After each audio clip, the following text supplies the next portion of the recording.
Well, good afternoon, everyone. I'm Brad Harbison with PCT Magazine. I want to welcome everyone to today's Pest Lessons webinar, Perimeter Pest Control, sponsored by MGK. So today we're going to hear from Scott McNeely, as well as MGK's Correy, Hildebrand, and Anna Hansen. And our speakers today are going to share what it takes to offer successful perimeter pest control services, including product considerations. I want to tell you a little bit about our speakers today. We'll start with Scott. A lot of folks in the industry know Scott. He is a semi-retired second-generation pest control operator. Following graduation in 1980 from North Carolina State University with a bachelor's degree in entomology, Scott began working at Wilson Pest Control, the company that was founded by his father, Robert T. McNeely, and Walter H. Wilson in 1946.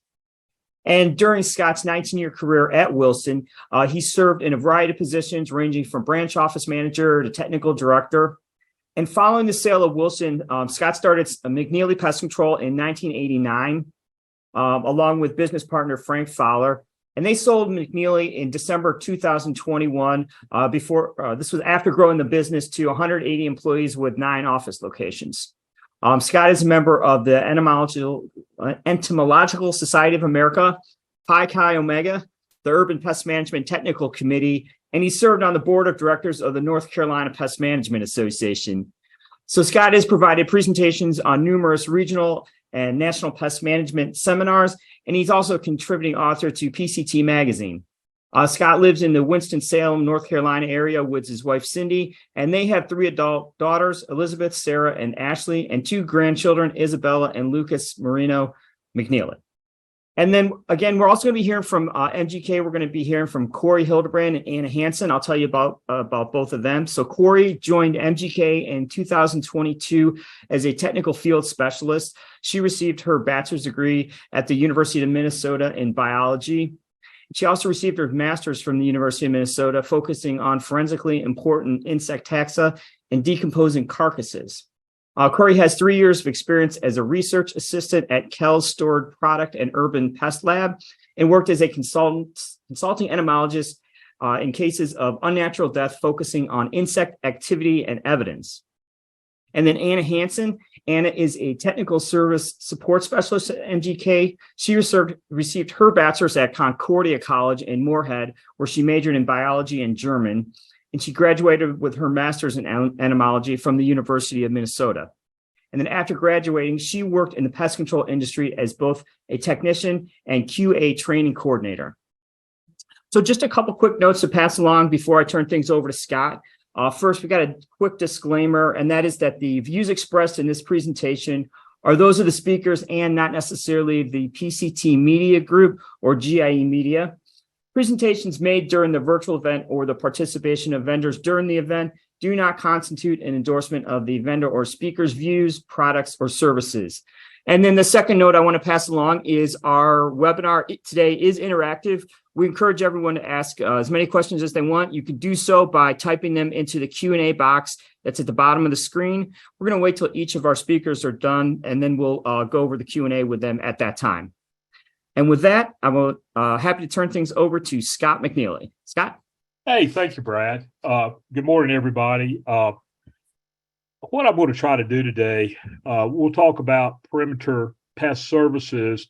And hopefully for those of y'all that may be trainers or managers, I'm going to try to give y'all some thoughts, hopefully that, you can take to your folks in the field. And if you are a field person, hopefully get you thinking about how to look at things and communicate and analyze structures to come up with the best treatment protocol. And we'll go from there. So anyways, that's my favorite son-in-law right there, doing the outside treatment on our house, actually. And of course, his only son-in-law I got too, so he's always my favorite. But anyways, let's talk about services. When I first started years ago, I mean, we used to service all our homes monthly, inside and out, and I think it was $12 a month. And I can remember my dad telling me, yeah, they started back in the 40s. They were charging $2 a month for pest control, and they were going to go up to $3, and they're afraid they're going to lose half their customers. Well, today, if you talk to a dozen different companies, you may find 2 or 3 or 4 different service strategies out there, monthly, every other month, quarterly, semi-annually, annually. Hey, we don't do the exterior, we do the exterior only. We do the interior initial, exterior after that, or we still do interior and exterior. Now, I'm not going to tell you there's a right or a wrong. I know that what the trends are. The trends typically are looking towards the exterior. But what we got to do, we got to think about what our clients want, and today's society, there are a lot of, two-person family adults that are working, or you've got single family parents that are working, and it's more difficult to get in. And, with rising cost of fuel and materials and labor, the more efficient we can be, the more we can reach our dollar per man hour production at work and make money and stay in business and keep our rates as affordable as possible. So I'm not going to tell you that there is a right answer there, but what we got to do is keep in mind what the needs of we perceive there. There are some situations where we do need to get in and on a regular basis, and others when we don't. So we're going to look at some different scenarios, structures, conditions, and hopefully help y'all think about, hey, are we doing the right service for that fits us? Also, geographically, there's a tremendous amount of difference. We're not worried about scorpions and centipedes in North Carolina coming in, but if you're out there in Arizona, that may be your number one perimeter pest coming in. And if you're in Florida, you may be fighting Asian cockroaches flying to lights at night, which we don't have up our way. So I know there's a lot of regional differences, and that's where it's very important for y'all to be familiar with what's out there in your markets. But anyways, this actually came from a garage glue board, insect sticky monitor, mouse board. And if you start looking at that, and I don't know, Brad, can I ask you a question, or can you hear me? Sure. Go ahead, Scott. Can they see my little cursor thing when I wiggle it around? Yes. Like, Yep. Like your little mouth. Yeah. So see right there, I'm doing a Pennsylvania wood roach. Yep. You're good, Scott. You got a lot of darkling, carabids, beetles. There's a cricket, several crickets, scarab beetle, mud dauber. Yeah, all this stuff. How many of these critters here originated from inside the house? 0. Whoops, we got ahead of ourselves. So all these things are coming in from outside. So, I think this right here, in the same token, supports the idea that, a lot of our pest pressures are coming from the outside. But in the same token, if they've got stored product pest in the kitchen cabinet or mice already in the structure, if you don't peek inside to know what's going on, it's hard to see. But, what I always like to think about, when I was a kid, I always wanted to go to the creek or go to the woods.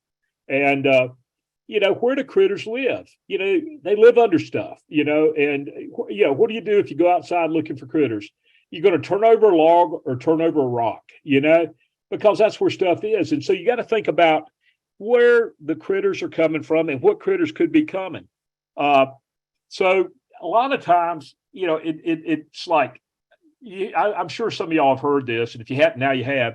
You can't see the trees from the forest. It's like there's a yard, there's a house, and do we ever take the time to really look closely? Now, y'all look at this picture right here, okay, and then we're going to go to the next slide. Okay, you see that? Let's go back.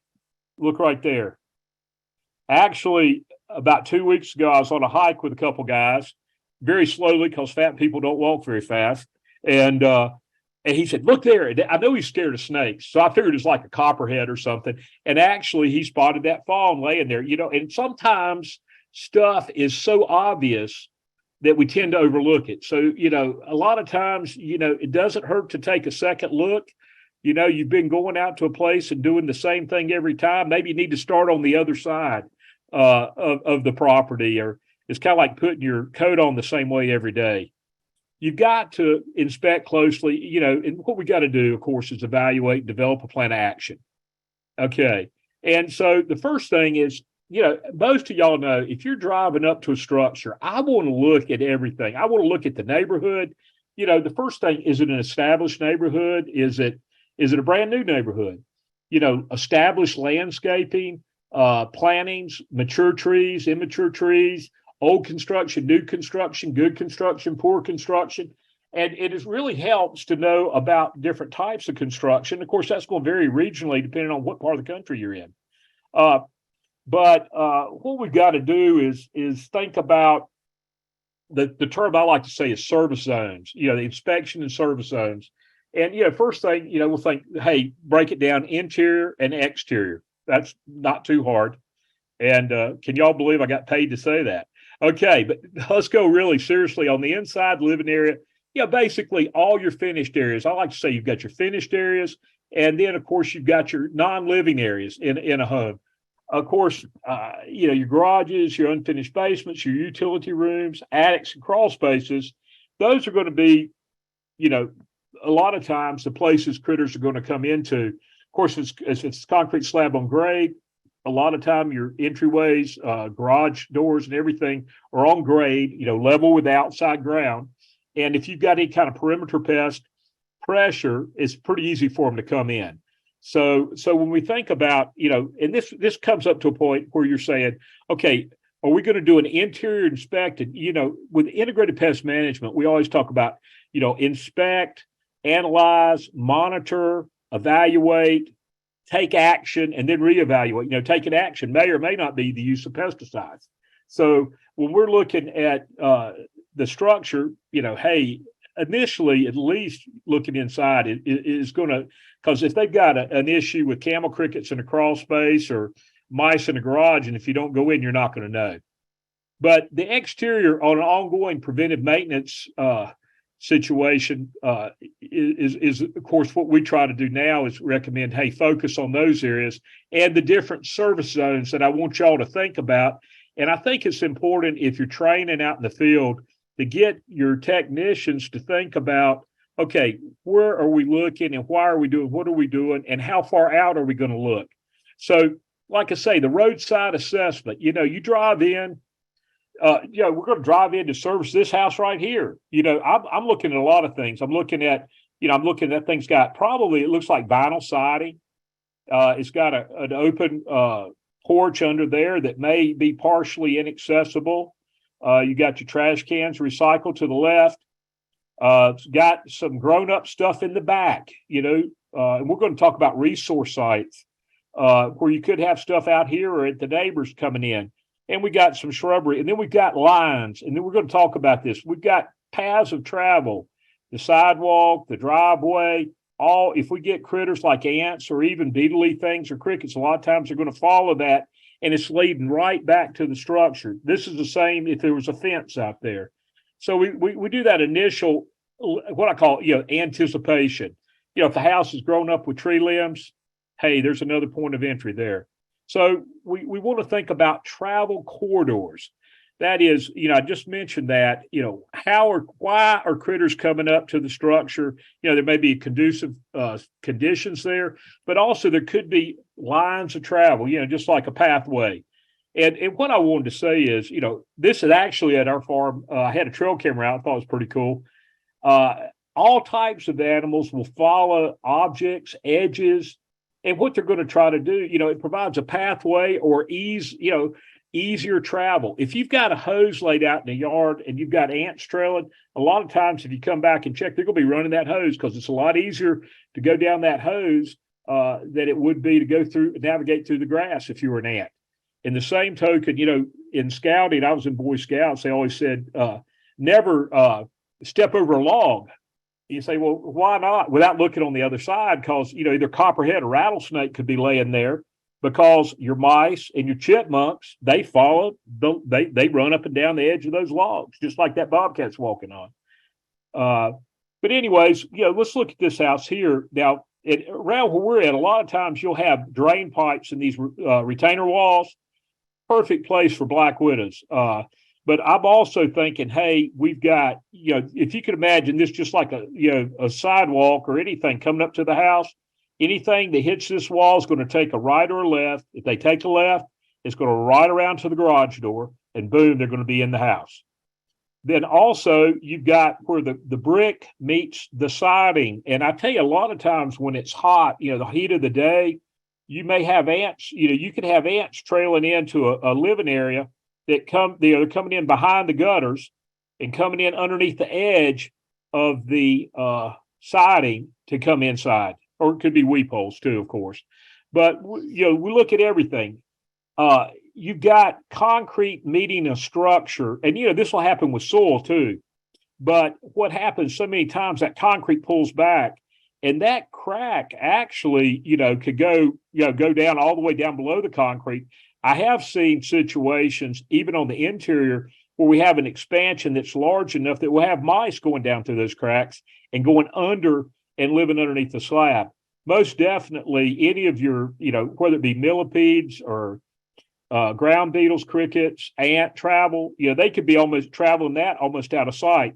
Now, on an aside, I threw this picture in because I had a kind of a unique dropping. If you break that dropping up, it's got insect parts in it, but it's about half an inch long. And a lot of people say, man, that's a big rat. Actually, that's a toad dropping, TOAD. Large dropping, insect parts that sticks together fairly well. Bat dropping is going to be blunt and quite a bit smaller. The other thing, I just thought I'd throw this in since I was thinking about droppings. It's good to know your scat, so to speak. That's, if you ever see, lizard, same deal. It's got all the insect parts in it, but it's got that frosted cap on them. That's a urea deposit. That's a lizard dropping. So anyways, a bonus knowledge there for today, lizards and toad droppings. But, here again, we start looking at structures. We got mulch, we got pine needles, we've got earthwood contact. As anybody that deals with subterranean termites knows, that's a great place for critters to get started. And, if a technician comes in and just takes a quick look and said, I don't see anything. But if you look down in the cracks, you look in the crack where the wood meets the brick, those are places, if you're doing directed treatment, if a technician's just swathing through there and doesn't do a directed treatment, you may not be treating the travel corridors where these insects are traveling, or other arthropod pests. Could be millipedes, centipedes, or pill bugs even, coming in. Now, this structure here, this was actually a clubhouse at an apartment complex. And this one here, you start looking, you got all kinds of lines of travel. Of course, even the rockway there, it's kind of like to catch water. Right here, we've got the I don't know, depending on where you're at in the country, people using landscape timbers. Probably one of the worst things that folks use are railroad cross ties. And what happens, those things, when they pressure treat them, the chemical comes in from the outside, and usually that core doesn't get the same amount of preservation as the outer part. And so the core rots first. And, whether you're dealing with yellow jacket nesting, ground nesting yellow jackets on the outside, carpenter ants, or a wide variety of different insects, harbage area for spidery things, those landscape timbers are notorious for that. And of course, decks. And what happens, especially your paradomestic cockroaches, your smoky browns, some of your wood roaches, your oriental cockroaches, even, some parts of the country, as farther south we get, we could be talking Americans or Australian cockroaches for that matter. But what we've got is those deck areas, they hold, it's in the shade. A lot of them are low to the ground, and they hold humidity and moisture. And so that in itself is a great harbage area, or we'll talk a little bit about resource sites. But you've got paths of travel underneath, along the edges, along the rails. And then here we've got a driveway. You can see a drive right there. And the edge of that drive there where that grass is could also be another path of travel. So got to look, what you're looking for is lines. And when we direct treatment, if you may not want to power spray this whole area or anything like that. But if you did directed treatment to, depending on what your target pest is, if they've had an issue with ants, you're going to look for these nesting sites. Remember, critters live under rocks, they live under logs, they live under and in landscape timbers. Now here we've got a question mark, stucco. I know some of y'all that maybe in the years past dealt with subterranean termite treatment, have dealt with ephus. rigid foam board insulation. There's a wide variety. Real stucco is concrete block with maybe some wire attached to it and a concrete like product applied directly to it. But what we've seen, at various times over the last 15, 20 years, and even sometimes today, is people will get foam board and put that on the foundation for insulation, or it could be real stucco low and then the foam board pick up. You got to check closely. Excuse me, I didn't mean to hit that yet, but because what'll happen, of course, subterranean termites love to go through the foam, but you can scratch back at the wall mulch junction and go down a little bit to see is that actually real stucco or is it foam? Because if that foam extends down, you can have a variety of insects getting in and around that. And of course, if we're doing a subterranean termite treatment, then we've got an issue with potential for path of travel. And even if you used a liquid termiticide, not get in contact where you wanted to contact the travel ways for the termites. Another thing to watch for is water flow. We've got two things here. If you look right here, right off the corner there, that looks like a sprinkler head. And then on top of that, we've got a dadgum gutter downspout. All that is contributing water, around the base of the foundation. And so that, especially if it's a basement, it wouldn't surprise me if that was a basement. If we went downstairs, we'd have moisture intrusion coming in from that corner because we've got water up against the foundation. And so water flow is definitely something to consider. I've even recommended to people in the past when they've got issues like that is, hey, get a big rain. Let's go outside, walk outside with an umbrella and see where the water's going. Okay, let's look at this here. This house here has got some things going on. Of course, one is the overhead vegetation. It's like a bridge. Whether it's squirrels or whether it's ants, or a wide variety of other insects, if you've got limbs touching the house, it's another point of travel. So if you've had a situation, hey, we've treated around the outside of that structure and we still got ants coming in, that's one point to consider. Another thing we see here is these columns, support posts. Right here, I'm looking at the bottom left down there, and it looks like there could be some decay. The big thing to keep in mind, too, is these things are typically hollow and provide a great potential harborage site for all kinds of critters. I've seen yellow jackets, carpenter ants, spidery things, all kinds of different ant species nesting in a place like that. Of course, you got a crawl space opening right there as well. So those are the kind of things, first thing I'm looking at is vegetation. I'm looking at the age of the house. I'm looking at, hey, I've got a potential decay situation, conducive conditions. You want to look at, that kind of thing. Where are those gutter downspouts leading? All things to consider. More vegetation, overgrown. Now you say, hey, man, y'all need to get somebody to do that. I'm all about making money. And if I can get $ per man hour production, I'm not above having somebody come out there. If we need to cut back the bushes because they don't want to do it, if they want to pay for it, it may be something to consider. Hey, we don't want to do that. That's fine. Hire it out. You maybe can set up a relationship with a tree company and get a commission off of that for referrals. But most definitely, you're going to help better serve your client. And also, what kills us is callbacks. And anything you can do with, our integrated pest management program is, modifying the conditions that are present that are attractive to the critters. So, hey, let's get those shrubs cut back. And whether we do it or we have them hire somebody else out to do it, just get it done. Now, the other thing we got to think about too is lines of travel, like we said. Now, there's a squirrel up on the roof. He's happy because he can run across everywhere. But don't overlook power lines, telephone lines, cables coming in.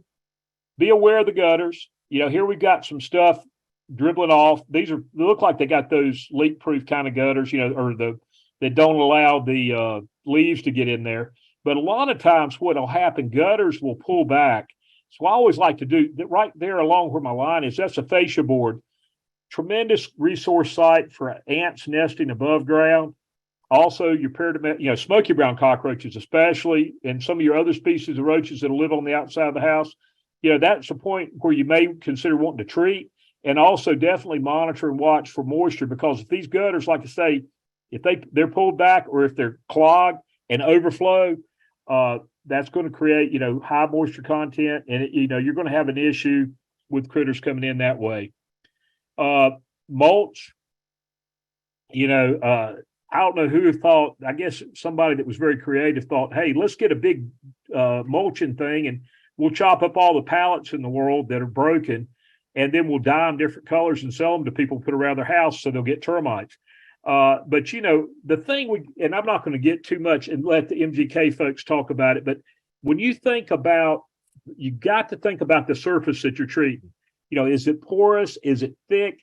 And, if you're trying to treat something that's 6 inches of a big giant sponge and the critters are living underneath that or at the junction of the wall, you may need to get a rake and pull that stuff back, especially millipedes.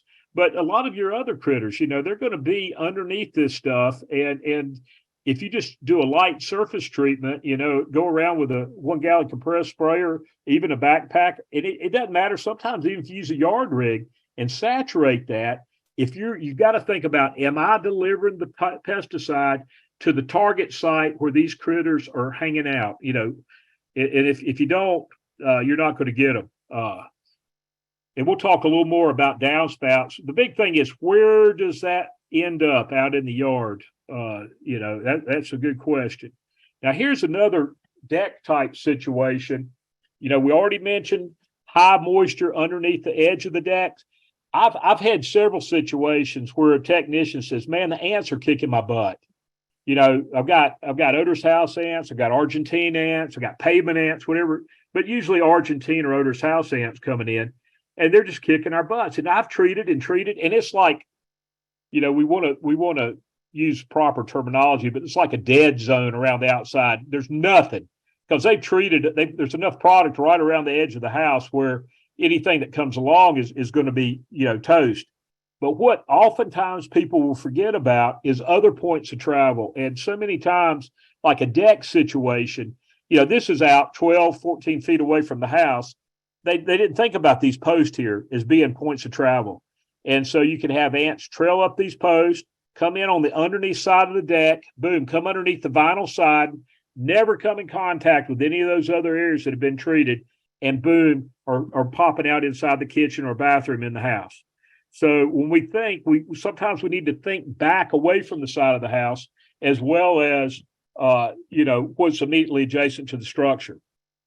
Now, one thing I like to talk about too is the drip line. Roof overhang, especially if you're in any area where you get a lot of rain, in the southeast, northeast.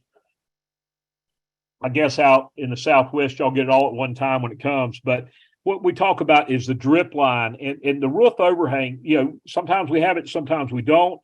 But you can see here, if you look closely, it had rained. This is all dry.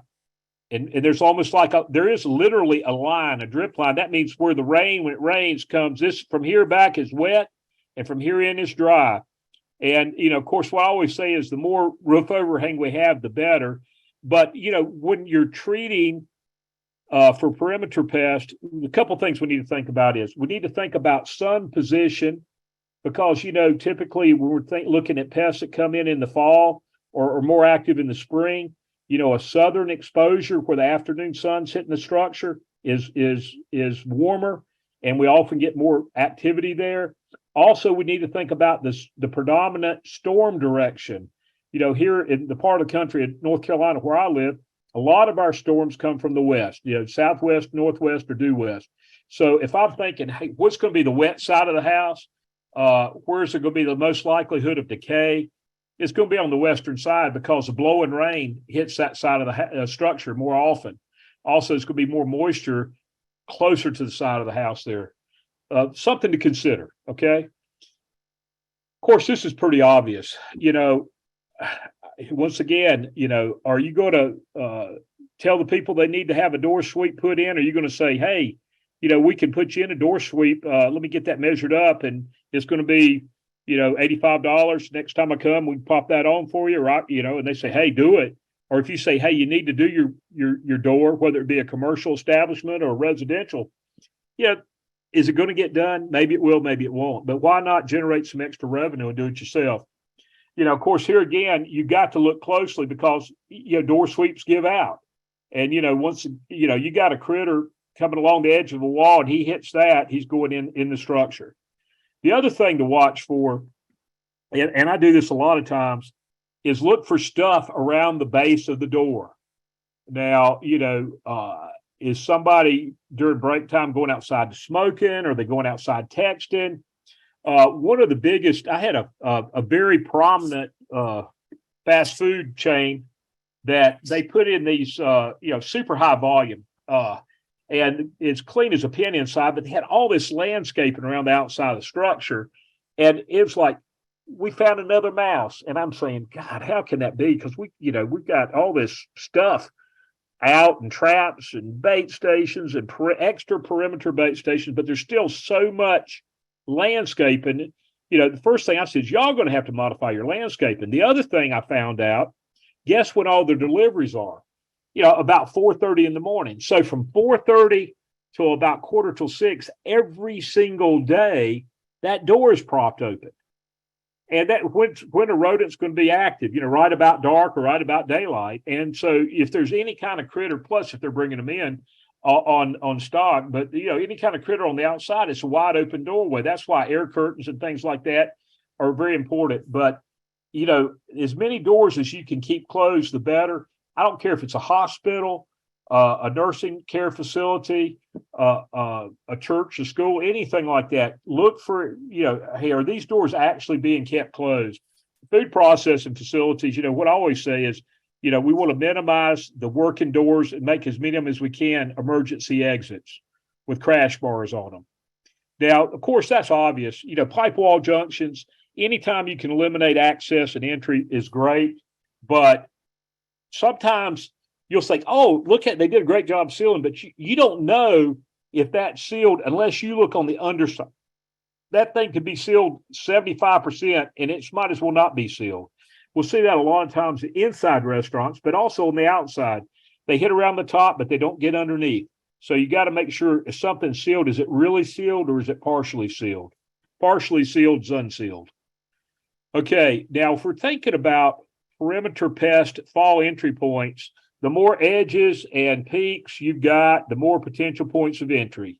And that's the kind of thing you got to anticipate. If they say, hey, we've got stink bugs in the fall, we've got ladybugs in the fall, all those are areas that you've got to anticipate potential point of entry and potential need of treatment. And so plan accordingly. I don't care if it's in the spring or summer, you're thinking about fall, and we're going to talk about anticipating pest pressures.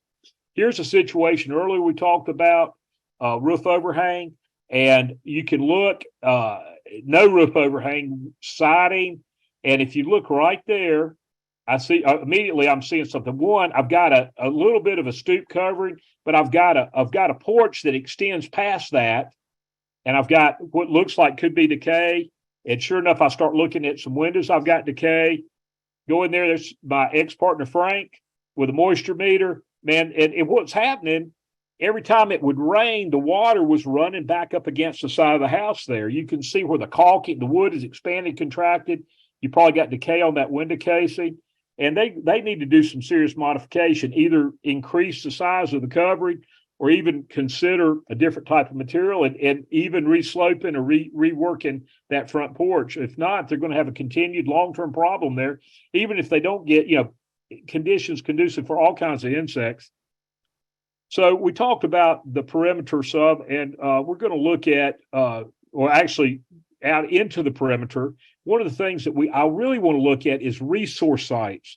And when we're providing a perimeter pest service program, what is out away from the structure?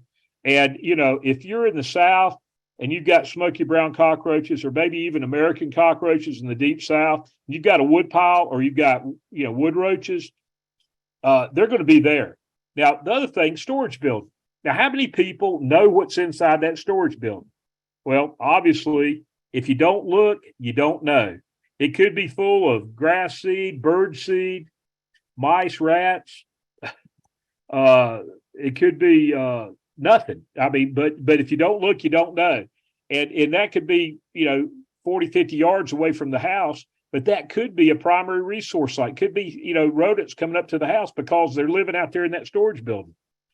And this is Shore Juniper. This is a commercial facility we serviced, and everything lives in that. I mean, it's like the jungle, and you even get voles out there eating the roots in this. You get these dead patches, but actually they had groundhogs living underneath that stuff. Woodchucks coming out. But when you get a situation like that, it's really a complicated situation to try to treat because, typically a lot high volume or, granular or high volume, low concentration treatment situation where you're trying to penetrate through there if you've got a lot of insects. And also, once again, modifying the habitat, getting a clear zone up against the side of the structure. Because really, I don't want to say it's impossible to treat that, but to really penetrate that with any insecticide is an extreme challenge. So it may be that, hey, if you want some help here, you're going to have to give us a border, maybe a 3 foot or 4 foot clear zone immediately around the structure. And, you got to, the thing is, it's better to talk it up front if there's a need than to wait to have failure and that people are thinking you're just making excuses. Once again, this mulch, this is actually at our church, and I'm looking, there's about 8 inches of that mulch there. And if there's any kind of insect or arthropod living below that, good luck. Unless you actually get in there with a pitchfork and a short tooth rake and move that stuff back, you're really in for a challenge. So pest exclusion and modification is going to be your number one. And if you have to treat, you're going to treat the critical areas and around the edges as best you can. But, oftentimes we talk about, they need to change that. Well, anybody that's out in the field working every day knows that sometimes people are just not going to change what they got. And you're going to have to come up with the best treatment strategy you can. The biggest thing we want to do is make sure we're utilizing our time to the best when we're there, so we don't have to go back, because the callbacks is what are going to kill us on time and money. Once again, we've got 2 things. We've got a utility building there, and we got a fence. Now, there ain't no telling what's in that utility building, but we don't know what's on the other side of that fence either, unless we look. The neighbor could have who knows what. They could have all their garbage. They could have a junk pile right up against the outside there, and that could be contributing to any kind of pest pressure. Of course, there you see we got some kind of garden there off to the side, which is also we're providing any kind of pest, looking for sensitive conditions, whether it be herbs, vegetable gardens, or of course flowers for pollinators, a big deal, as we know on that. Here's another deck, and this one here is a Mac Daddy. And you start looking, what do you see? Well, I see another fence. We don't know what. I see a storage building in the backyard, the neighbor's storage building. And this thing here is tight, perfect place for all kinds of critters. And you can see there's done some screening there, probably possums or something going under there. And you got these big old oak trees. And there's one that's dead. It was cut off, makes like an outside table. If you want carpenter ants, that's a perfect place for it. Like I say, what's under deck, you don't know unless you look. In this situation, it's termites. And this is a situation here where we had a call on fleas. It turns out there were raccoons, and the people were feeding the raccoons by the dumpster because we found where the food bowl, the water bowls, and all that. But then, again, you've got a dumpster. What kind of condition that dumpster in? Is there a plug in the dumpster? We don't know unless we look. High grass on the other side of the fence, compost piles. People love to, environmentally responsible, and not throw stuff away. But, you want to grow critters outside in the yard. That's a good place to grow them. If you don't look, you won't see it. And, the big thing that we have to do as pest professionals is think about educating the clients. Now, just because you present the information to them doesn't mean that they're necessarily going to take action. But, whether it be, trash cans that are unattended properly, or somebody's feeding their pets out on the back porch, or they've got bird feeders out there that other animals are coming to. All those are attractants to a wide variety of urban wildlife, and also, insects. Dense shrubbery, retaining wall, here on this situation. The biggest thing is what you see, just like we get back to the forest for the trees. You see, first thing I see is a giant ivy bed, but boom, we look here, there's a bird feeder. We look again, there's a trash receptacle, there's a barbecue of some kind, there's downspouts, there's gutters, and boom, there's a hummingbird feeder, that sweet sugary water, great attractant for ants. And it's right, joins the house, not right at the house, but it's right adjacent to the house. You could have pest pressures here that are going to spill over back to the structure. Think about that. Once again, we go back to the dumpster. That drain plug in the bottom of the dumpster, they're common for those things to come out because people don't want water standing in the dumpster if the top is left open. But, for ants and mice, if that drain plug's not in place, it's a direct highway right into the dumpster. Okay, we're back on the landscape timbers there. The shot at this one here, we've got the points of travel. We've got, if you look, there's a classic right there where you can see the outside still looks solid, the inside's rotten. And whether it's yellow jackets or ants, prime spot.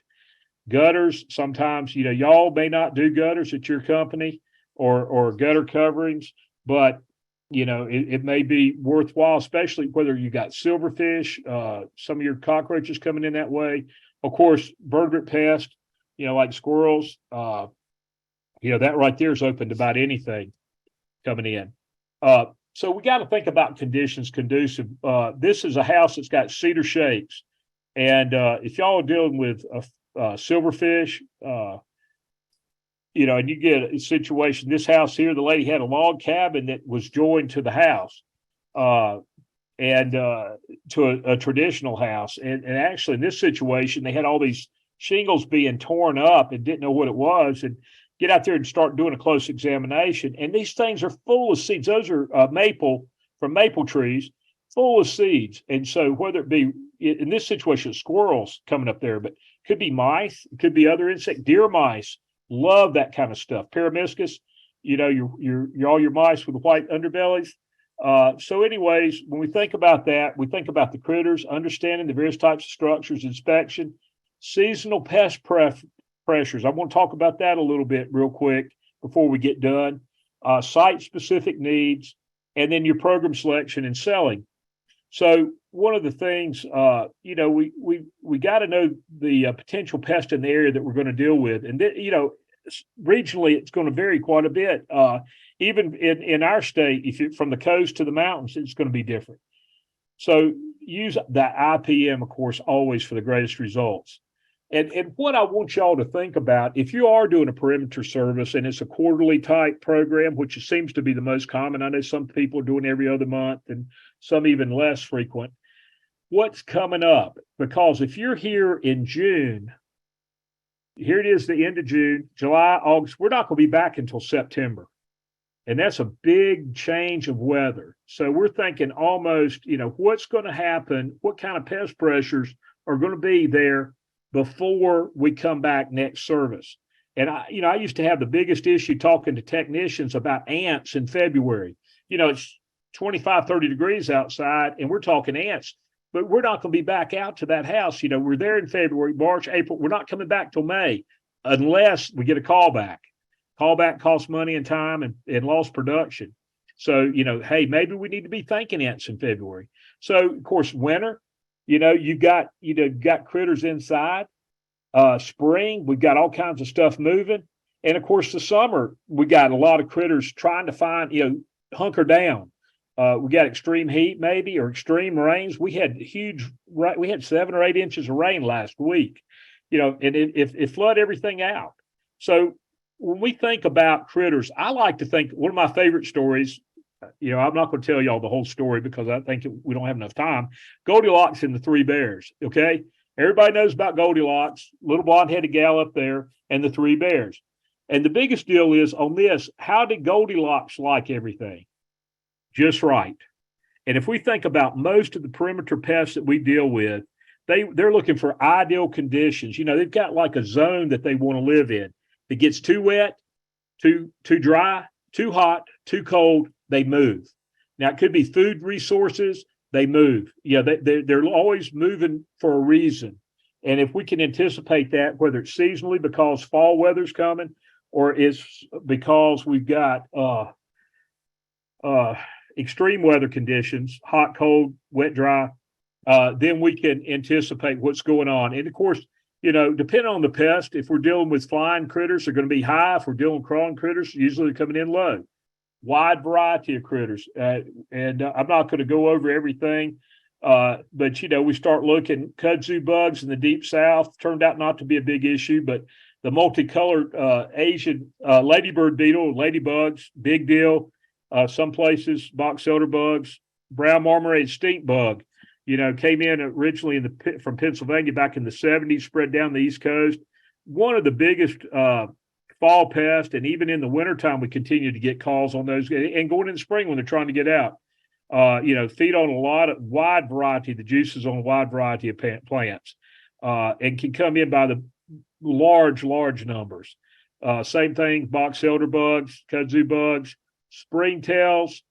These critters, when they come in, they don't come in by the tens. They come in by the tens of thousands sometimes. It can be really tough to stop.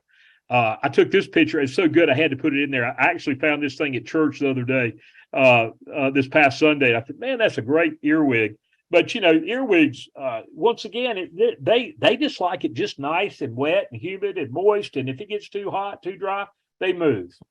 They're just looking for the best place to be. Same thing with millipedes. You got great big fat ones. You got little bitty skinny ones coming in.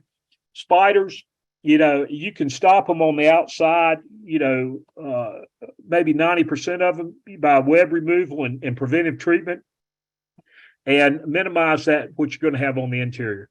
Depending on the part of the country that you're in, blackwood is pretty common in our area, can be an issue. All these little harbors, holy spots, bait stations, that kind of thing.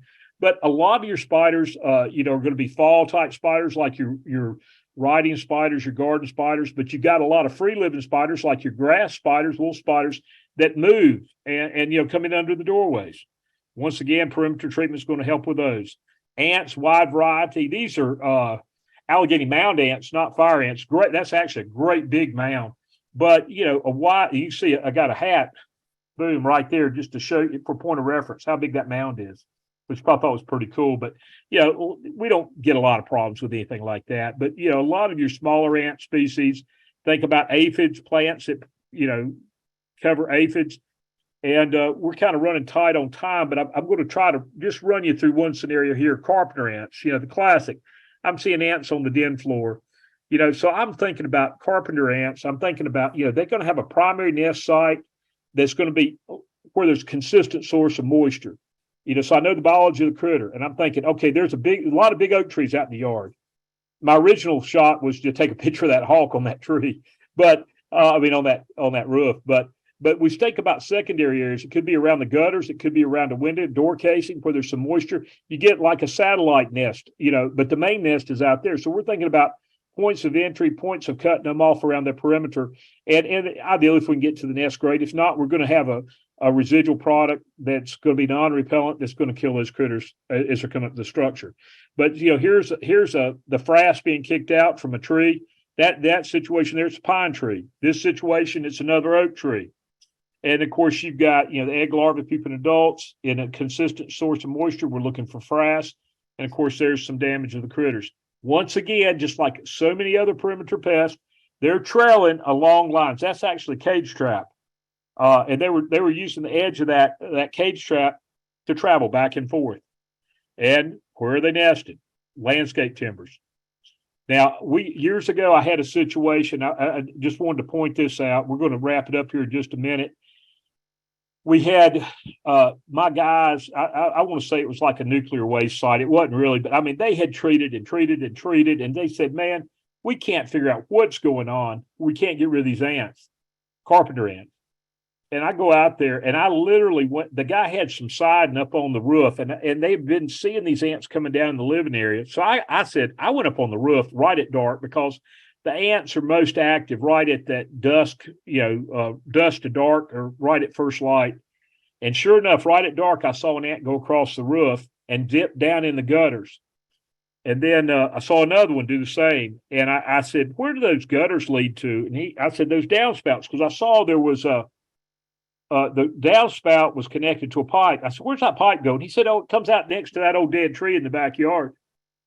It's like, boom. your light bulb goes off. You go out there, and sure enough, there's this dead tree, literally a dead tree in the backyard, and there's carpenter ants all over the tree. The ants were actually coming up the inside of the downspout, going up the inside of the gutter, coming out on the roof and going down in the house. Now that's a little extreme, but that can happen. Fall insects coming in. We're really running tight on time, but carpenter bees, you got to think about, hey, I'm going to treat for my carpenter bees in the spring, proactively, preventatively, and get those things killed out. We think about a lot of our, the wood roaches coming in. I know that those critters are coming in, when the nights warm up. So if I'm going to treat around lights or something on the outside of the house for my summer service, I'm going to do that. I'm going to kill a lot of those if they fly up to the lights at night. If I'm seeing smoky browns, I'm thinking about resource sites. I'm thinking about Americans. It could be, hey, are there drains out there? Is there a sewer manhole close by? Or if I'm in the deep south, they're living on the outside, just like the smoky browns or the orientals. Also, you got to think about, hey, I think they're on the outside, but could they be coming in from the inside? Especially like some of your big roaches, American cockroaches. This situation, we actually had to cut into a wall. It was rats, but it could be roaches just the same. They had an old sink that was never plugged before, and the critters were coming up the sewers. Same thing with a dry toilet. Of course, that's rats there, but so many times you have a dry drain and your roaches come up. I've had several restaurants over the years where we'll have manholes, whether it be a sewer, sanitary sewer, or whether it be a storm drain, immediately adjacent to the outside. That's why it's so important to walk around the outside and identify points of potential concern, just like a sewer situation, because these usually have the holes where you can put the pick in. At night, it's like the Living Dead movie, Night of the Living Dead, where all the zombies come up out of the ground. The American cockroaches sometimes will come out like that, during the summer. Clover mites, spring of the year, I'm thinking, hey, I got a lot of new grass around the outside. Those little red specks, when people smash them, they're nasty. You got fleas coming in. It could be because you've got other critters, such as possums or cats getting underneath. I'm really running tight on the time, but here's a situation where we had rats in this little commercial building. The first thing I'm thinking, I look around back and there's the ground. I'm thinking, surely, man, it's a no-brainer. The rats are probably living out there in this foliage and coming across and coming down inside the structure. And so the first thing you think is, hey, I'm going to put extra rodent bait stations out there and I'm going to rodent proof the outside. But then you go inside, you see urine spot, and you go up in the attic, and it turns out the sewer was vented out into the attic space, and the rodents were coming up through that and chewing through. They were actually coming out of the sanitary sewer, weren't on the outside at all. So that's why it's so important. If you're dealing with rodents or even insects, you got to identify, what they are, what their biology is, and where they're coming from. Same thing with this house here. They had rat in that, but it could be another pest just as easily. And it turns out they had a broken line in a wall. Think about the structures on the outside. Sometimes you have to get up on the roof to look if you got a problem coming in. We're going to skip through this one here. Just more stuff where we have stuff coming in. Kind of wrapping things up. The last thing I want y'all to think about is revenue opportunities. Now, it's hard to tell right there, but there's European hornets, Vespa Carabo going in right there in that hole. You're out there for another reason, but you need to observe, teach your folks to recognize other conditions. Don't be so fixed on why you're there. People are having us come out there to be pest professionals and help them with any of their problems or concerns. If we can identify something proactively, it's a revenue opportunity, and also you're helping your client out quite a bit more. Loose caulking, and this is a situation, a commercial building, where we had clover mites coming into the building. So we actually went out there and pulled all the old caulking out and resealed that. Well, if I could get my $1 per man hour production that I'm looking for, what's wrong with doing that work? That's up to you, or you could hire it out, subcontract it out. But that really is a long-term solution versus just applying pesticide. In combination with a treatment, do that, and you're going to give a better result long-term. Same thing about sealing. If you have carpentry skills, there may be an opportunity. If not, you can set up a relationship For someone, a handyman person or something, maybe you get a commission back on those leads. Exclusion, same deal. Those little weed forks are great for putting in products like Stuff It. You can pushing them into caps openings. Weed poles, you can use that. Weed poles create ventilation, but there are a number of commercial products for sealing weed poles, which are great to help stop insects from coming in the structure. You can treat those appropriately and then get those sealed. Elastomeric expanding compounds products are available. You can take out that old product out that's cracked and failing, replace that. If that's something you want to do, if not, you can make a recommendation that people have that done.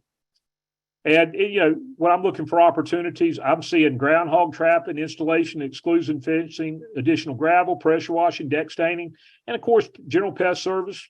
Do people have a termite service agreement in place? Same thing with birds. And the bottom line is, perimeter pest is where a lot of the critters are, that we're dealing with. And bottom line is, you can better serve your client by being able to anticipate those needs, know the biology of the critters in your area, think seasonally ahead, and then treat appropriately. And that's going to save a lot of callbacks, and time is money. And hey, Brad, that's kind of what I had. So I'll turn it back to y'all. Thanks, Scott. Terrific presentation. A lot of great hands-on information for our readers, and we did get quite a few questions.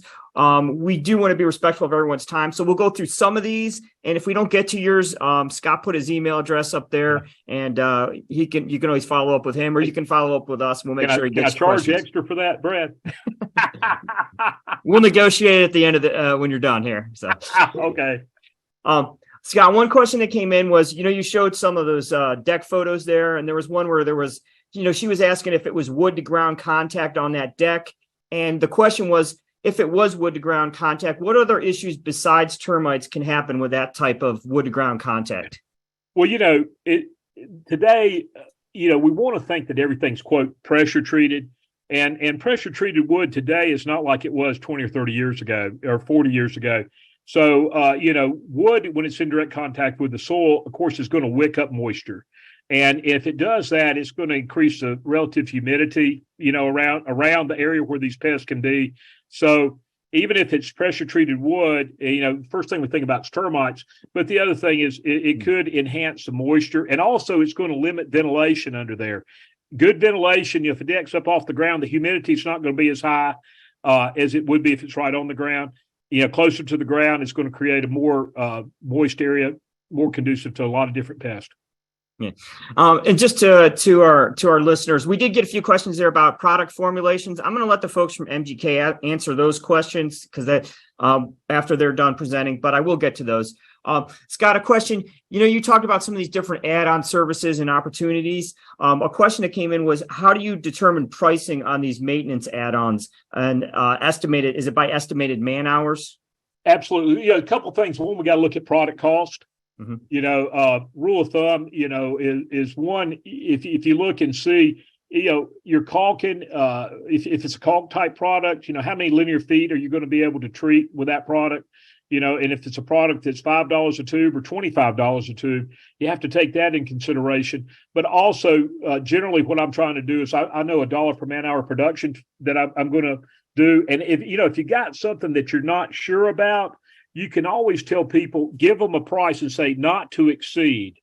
And you can say, hey, realistically, I'm looking. I've always been kind of trying to be open book with people. Anybody that's in business knows that in order to do a good job, you got to charge.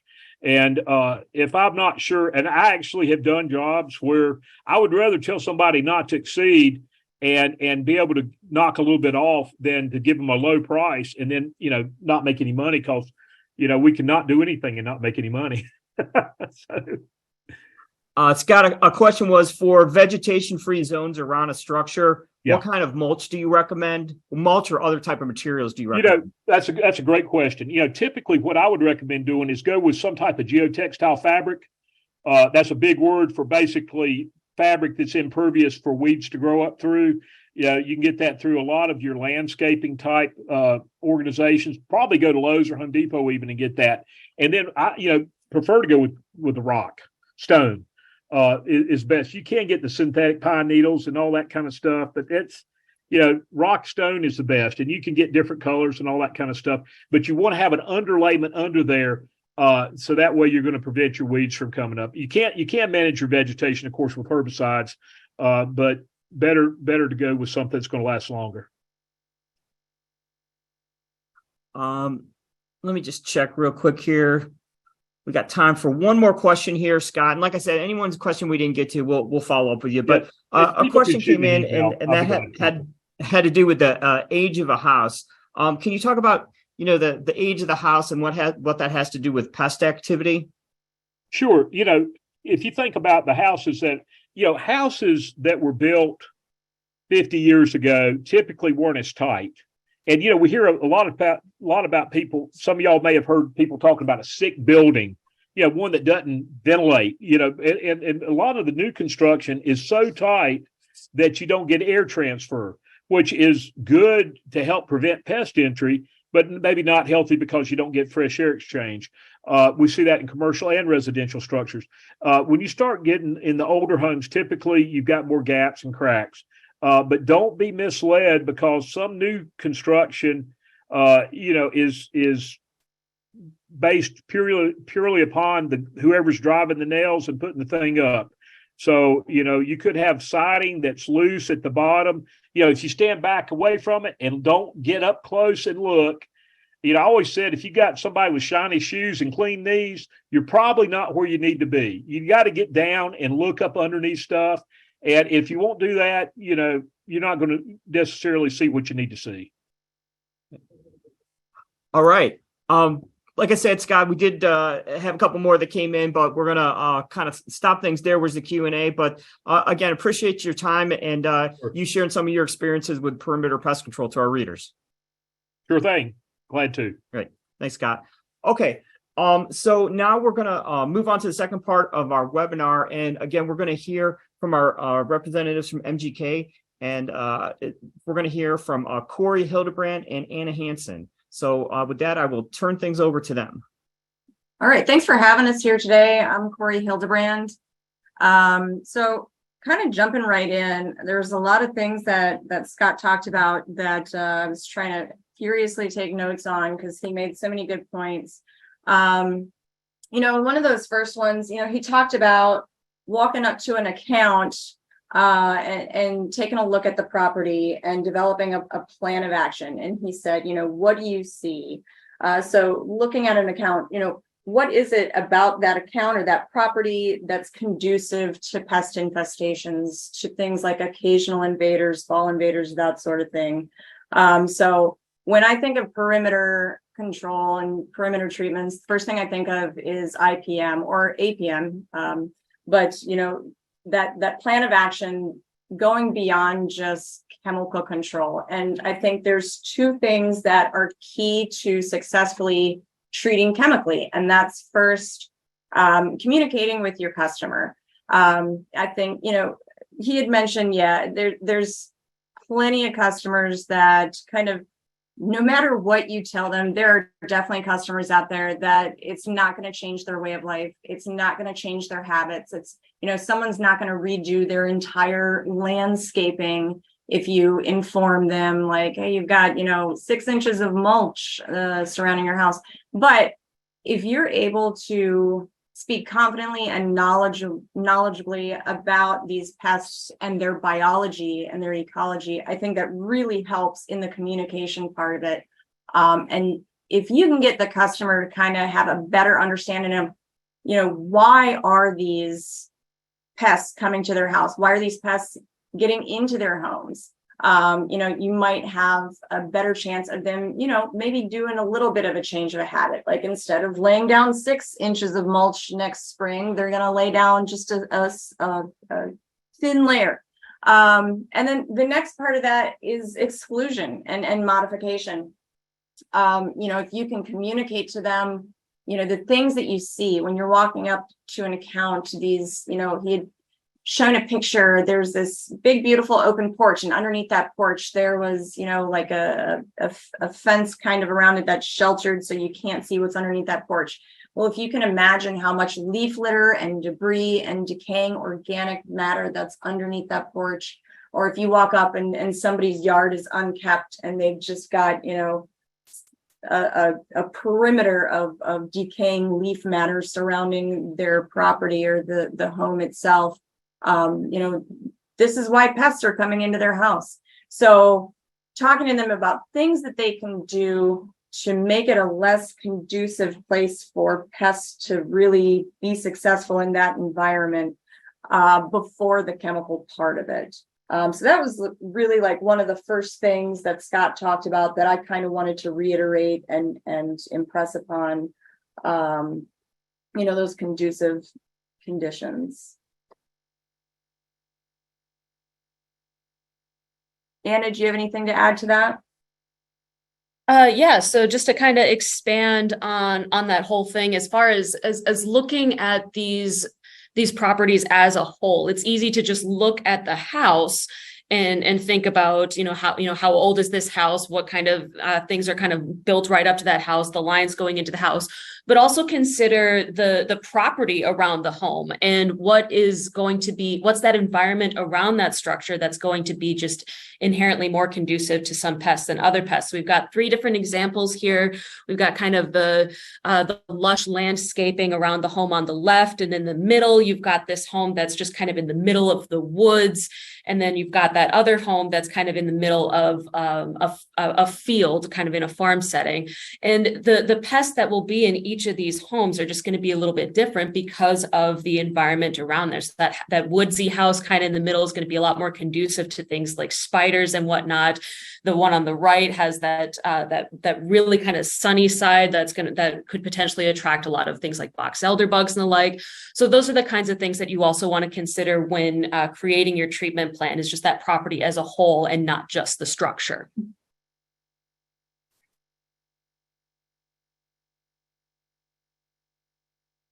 We can move to the next slide here. So we're actually going to expand a little bit on those formulations. I know that was a question that had come up as far as what kind of formulations should we be considering for perimeter pest management. And I'm just going to focus on a couple of them in the interest of time today. When I was a technician, I worked primarily with commercial accounts that had monthly services. And while I would check those exteriors on a monthly basis when I visited those accounts, my actual treatments tended to be more on a quarterly basis. And with those kinds of accounts, more often than not, they were what I tended to call preventative maintenance. There really wasn't much activity going on, if anything was going on at all. I'm really just trying to be proactive. There's a lot of exclusion work. There's a lot of removing webs and the like. But then on that more quarterly basis, I would actually do an insecticide application. And in those kinds of cases, I would look for formulations that have a good long residual, just because it's going to be a while before I do another application. And when you're doing these exterior treatments, you've got sun beating down, you've got rain beating down. Those kinds of environmental conditions will impact an insecticide's residual.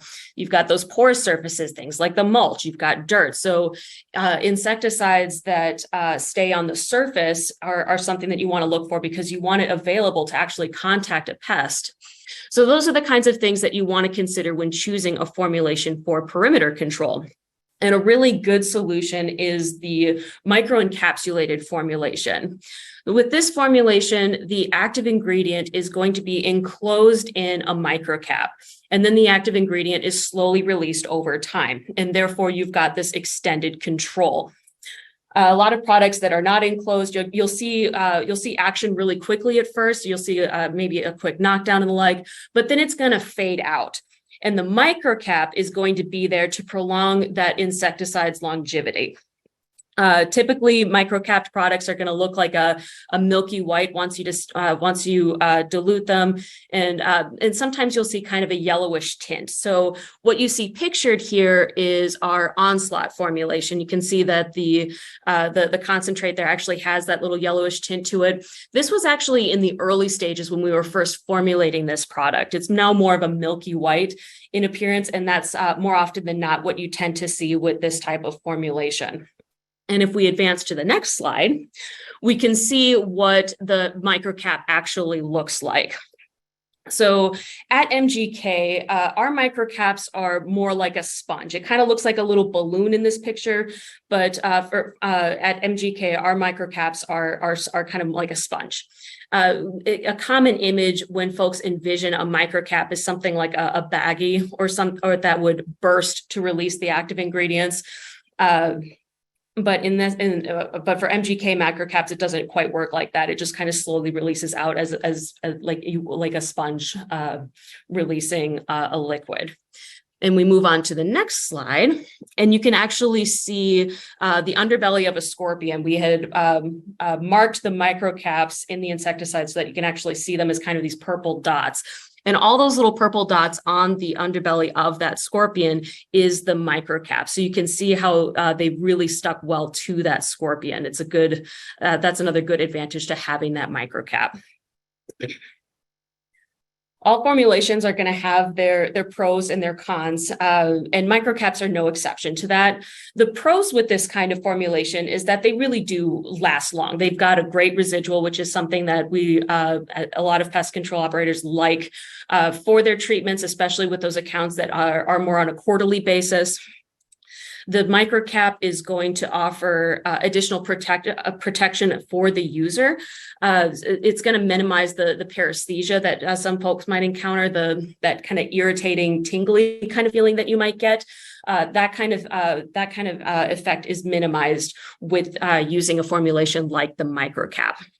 And it's really great for crawling insects. We saw all those microcaps that were attached really well to that scorpion, and that's another good advantage for microcapsulated formulations. The cons with this formulation is that because those caps are suspended, they do have a tendency to kind of fall out of suspension. They might need agitation over time so that you're still applying a uniform solution. And oftentimes you can't really use microencapsulated products in situations where you need a small particle size. So something like a ULV machine, it's really difficult to put a microcapped product in there, because you run the risk of gumming up your equipment. For perimeter treatments, most folks won't be using it like that for that anyway. I was a big fan of something like a backpack sprayer or B&G. Backpack sprayer tended to be more my go-to, just because I could have more capacity in that tank. But that was what I tended to gravitate towards. And then as an example for a product that actually has that microencapsulated formulation is our Onslaught and our Onslaught Fast Cap. So this slide is focusing specifically on the Fast Cap. So we've got 3 different active ingredients in the Onslaught Fast Cap. We've got the S-fen valerate, which is a type 2 pyrethroid, which you don't necessarily need to know, but that's a pyrethroid that's going to work on the sodium channels in the central nervous system of the insect. And that's going to be the active ingredient that's microcapped. The primary difference between the Onslaught and the Onslaught Fast Cap is the addition of the perlethrin and the piperinyl butoxide in the Fast Cap. So the free perlethrin in there is what's going to give you the quick kill, which is really satisfying for an applicator, seeing that pile of bugs. One of my favorite treatments when I was out in the field were box elder bug treatments. I really liked going out to a location, seeing a big pile of bugs and just spraying them, and watch as they start stumbling around in that little drunken stupor that they'll do. And it was especially satisfying to just go around the rest of the building doing my treatment. And then when I come back to where I started, I just see a pile of bugs. That's the perlethrin acting for you. And then, as I mentioned before, the residual is going to be in that S-fen valerate that's microcapped. You can kind of see in the background of the text what the microcaps look like. You can see that there's a range of sizes there. The micron size for the microcaps will range between 5 and 50 microns. And 50 microns is kind of being the average size cap. And there's about 8,000 microcaps per square inch. If you're familiar with microcap size, the 50 microns might seem a little large in comparison to some of our competitors. Products where the microcaps tend to average more around the 17 microns, but we did it for a reason. The larger microcaps are going to adhere to those larger insects like the scorpions a lot more effectively. And you've got that wide range on there for more coverage of different insects and arthropods. One of our other products that I'm not going to focus on too much today, our OneGuard, for example, as an example, is a product that also has microcaps, but those are going to be smaller because when we first designed that product, we were targeting mosquitoes. And we don't necessarily want a giant microcap trying to hang on to something like a mosquito. So that larger microcap is things for things like spiders and the scorpions. And that's where that bigger microcap is going to give you an advantage. And then I'm going to talk a little bit more on the PBO, which I think is the next slide. Oh, nope. Yep, here we go. So the PBO is included in the fast cap as a way to mitigate insecticide resistance. We talk a lot about product rotation to fight insecticide resistance. Another way to combat that is to include a synergist, which is what piperonil butoxide or PBO is.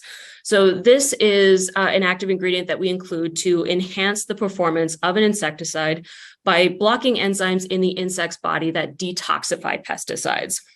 And the result of that is going to be a faster knockdown. It's going to be a higher level of control. So that might sound nice, but for me personally, I'm a visual person. So let's go to the next slide because I need to see how things work in order to understand it. Okay. So what we're looking at here is a scenario without PBO. So in order for an insecticide to have a lethal effect, the active ingredient has to travel through the insect's body to reach the target site, whatever that target site might be.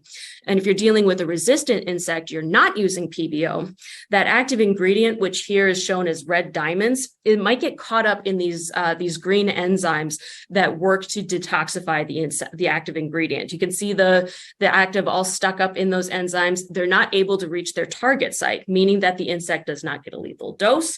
That insect does not die. And that's not the result we want. So let's move to the next slide.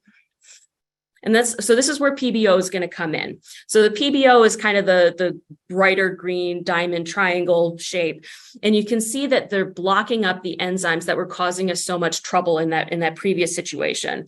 So now we've got enough active ingredient that's free to travel where it needs to go. And now it's reaching its target site and providing a lethal dose to that pest, even though it might normally be resistant to that insecticide. Yep, go ahead. Yep, good with there. So while we're talking about perimeter control, I did want to mention granulars as another formulation that works well for perimeter control treatments. These are a really nice supplement to liquid insecticides, particularly on those days where it might be raining. A lot of products are going to have restrictions about not doing application in the rain. And the last thing you want as a PMP is to lose production just because it's raining. You still want to be able to do something. And these granular formulations were actually initially used in mosquito treatments. There were some concerns about conventional insecticides reaching the water. So that's what the initial use of the granular were. And it has since kind of spread out to more kind of widespread uses. The formulation itself is pretty straightforward. You've got that active ingredient and you've got a carrier. The carriers tend to be things like minerals, maybe sand or gypsum, maybe organic materials such as corn cobs. And as I said before, depending on the product that you choose, these can be good options for those rainy days. Some granulars actually require water to activate. So in a way, you're making the rain work for you.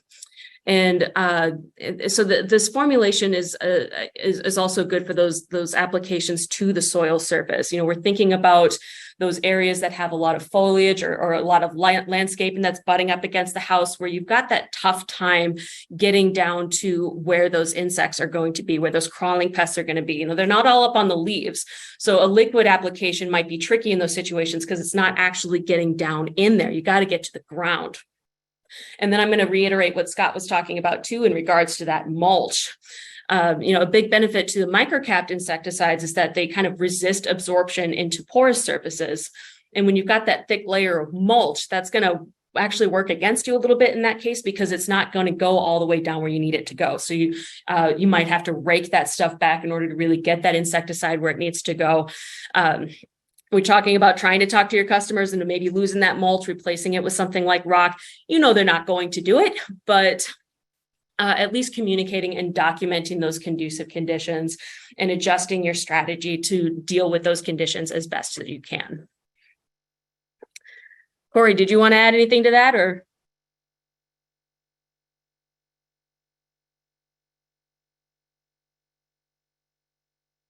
Correy, you're on mute. Thank you. I just said about 5 sentences. I wanted to talk about Sumari. I've got a little bit of time. I think I can get to what I wanted to talk about. So Anna talked about Onslaught and FastCap. These are 2 great products that MGK offers, and I think they're really, really great for those occasional invaders and fall invaders, like Asian lady beetles, stink bugs, millipedes, centipedes, that sort of thing, because it's so fast acting. But Scott had touched a little bit on ants, and so I thought I would talk about Sumari. So MGK offers the Sumari system. We have our Sumari ant gel bait, and then we also have a Sumari concentrate, and they work in tandem together. They can work on their own as well, but they're a really great system together. I'll talk first about the gel bait. So this is kind of an attract and kill system. The gel bait, it's a carbohydrate-based matrix. So it's going to be really, really stable in more extreme temperatures. So when it's really hot outside, it's actually going to hold up pretty dang well. You can put this bait vertically, you can put it underneath sills. We've done that ourselves, and you're not going to see it run. And it's a really attractive matrix to sugar-loving ants. It works quickly and effectively, but with ants, of course, you don't want it to work too quickly. So we're talking about, it's starting to kill in about 24 hours. So that gives it enough time. It's going to bring it back to the colony. There's transfer going on. They're feeding that food to the rest of the ant or the larvae in the colony. And you're going to see elimination of that colony in about 1 or 2 weeks. There's also a horizontal transfer that's going on as well as the trophallaxis transfer, the food exchange. So even if you've got like that, one ant that's not getting fed, he's going to get that horizontal transfer just by touch of that bait. And this is a palatable bait, and it's palatable up to 90 days as well. So the problem a lot of the time with bait and spraying concentrates is that bait contamination. So that's what's really special about the Sumari system. We've got the Sumari concentrate. It's got, we can move on to the next one. Oh, and the active in the ant bait is just clothianidin. So in the concentrate, we've got clothianidin, and we've also got pyroproxyfen. This is a great product on its own as well as with the bait. So the real great thing about this one, or what's special about it, so this is a suspo emulsion. It's water-based, so that's going to improve the stability and the efficacy. It's going to improve the shelf life of this active. It's not going to contaminate the bait. That's the special thing about this. It's not going to affect that bait palatability. So most texts they hear, yeah, you can't spray over bait. You can't spray over bait. It's going to contaminate. It's going to affect the palatability. This does not affect the palatability of that matrix. A lot of that has to do with, you're using the same mode of action. You're using those same actives in each of the products. This is a great product on its own because it's a really broad label. Indoors, outdoors, outdoor broadcasts, very, very flexible, long residual, long lasting, 90 days. And it works quickly, but not too quick. Just just like that bait, you're going to see it start to kill in 1 to 2 days. So what makes this special and what makes it work with the bait so well is the solution itself. So this is a solid active. The clothianidin is a solid active in a stable suspension. And then it also has pyroproxyfen, which is an insect growth regulator. which is a liquid active. It's an oil, but it's stable in the emulsion. We have specialized solvents in this formulation that keeps it in a stable solution. So you've got two non-repellent actives in water, so they're not going to affect that bait palatability. So that unique formulation is really what I want. It's the design that I want to kind of impress upon you. It allows the really even dispersal of the AI within that solution. It's low tox. There's no signal word. Excuse me. So the two of those together. I'm leaving us about 5 minutes for questions if we have any. Yeah. Thank you, Corey and Anna. We do have a few questions here, and if folks want to continue to ask them, we'll field them and get through as many as we can here in our remaining time. One question that came in was, is it advisable to use dust formulations for outside pest control? Absolutely. Excuse me, dust, they're going to get into those cracks and crevices. I had a customer asking about carpenter bees. Excuse me. And I think there's certain pests that dust are going to work really, really well for, especially when trying to get into those, if you've got those cracks and crevices, like the siding, where the siding meets the foundation of the home, that type of thing. Anna, did you have anything to add to that? I was going to say that I love dusting me some yellow jacket nests. That was always really fun to get some dust into the siding where the yellow jackets are, and then you just see these white yellow jackets flying out. You did a good job. Yep, I love dust. And Corey, I think you sort of touched on this before, but the question was about in terms of applying the micro encapsulated formulations. I think you had mentioned that you like to use the backpack sprayers. Is there a certain type of backpack sprayer that you prefer, and also what are other type of products that can be used to apply those micro encapsulated formulations? So I'll answer that one. I liked the backpack sprayer simply because there was a good tank capacity in there. I could mix it, up 3-4 gallons of product, and so that was just kind of a time saver for me. On days where I didn't have as much to treat, that's when I would reach for my B&G or other kind of compressed air sprayer. But you could even put it in one of those little trigger sprayer, those little plastic bottles that you can get at Home Depot, like what you spray Windex out of. Don't use Windex, but any of those bottles where you can mix that product up and then kind of apply in that kind of coarse fan spray.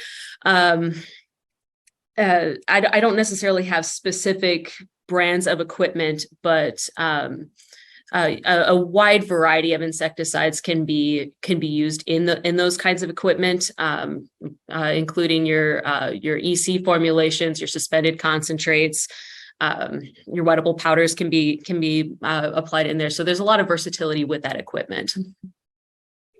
And then similar question was, what type of nozzle should we use for making perimeter pest applications?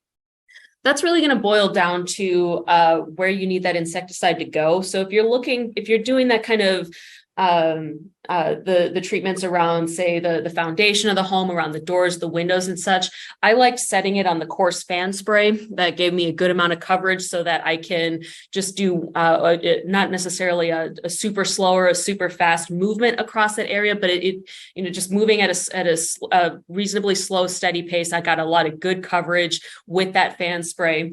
But if I've got areas, if I'm trying to get more into these nooks and crannies, if I'm trying to get some good reach, maybe there's a paper wasp nest that's more up on the second story, that's where I'm going to go for more of that pin stream, because that's going to get that product a little farther out. A question came in about spider controlling spiders. Do you recommend following a cobweb sweeping with a spot treatment? And what types of products and where should I apply those spot treatments?